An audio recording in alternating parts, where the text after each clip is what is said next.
Hai, it's good to be back. Masih bersama dengan Timothy Athanasios, masih di Double Dose, masih membangun spiritualitas sehari-hari di tengah dunia yang bergerak terlalu sibuk ini.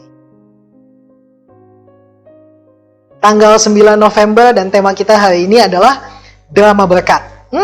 Drama berkat. Ulangan pasal 11 ayat yang ke-26.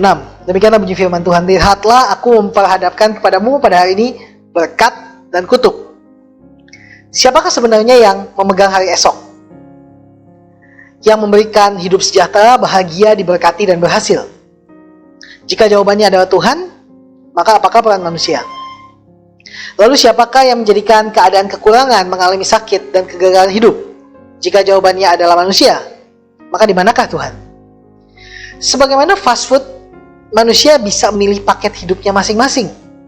Jika ingin hidup singkat, hiduplah asal-asalan, makanlah asal-asalan, bergaulah asal-asalan. Demikianlah dulu dosen saya, Pendeta Erastus Sabdono, mengatakan demikian. Lalu juga dosen saya, Pak Andreas Himawan, Pendeta Andreas Himawan, mengatakan bahwa saya pikir ya, pada akhirnya hidup di tangan Tuhan, mati mungkin di tangan sendiri.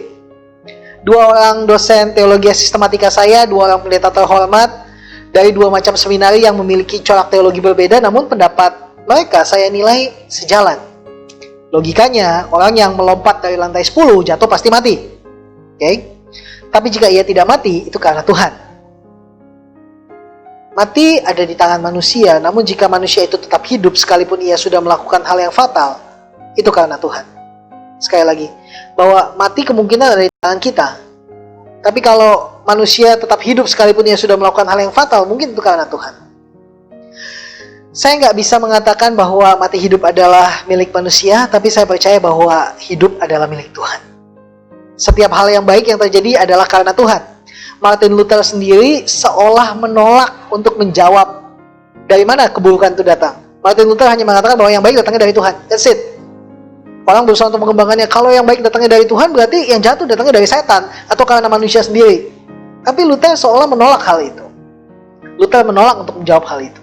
Jadi lebih baik kita nggak usah pikirin yang jelek, kita pikirkan yang baik, kita pandang pada Tuhan. Karena hidup kita adalah karena Tuhan. Setiap hal yang buruk terjadi dalam pengetahuan Tuhan, maka Tuhan tidak bersalah dalam hal itu. Demikianlah Martin Luther menjabarkannya, bahwa setiap hal yang buruk terjadi di dalam pengetahuan Tuhan, namun Tuhan tidak bersalah di dalam hal itu.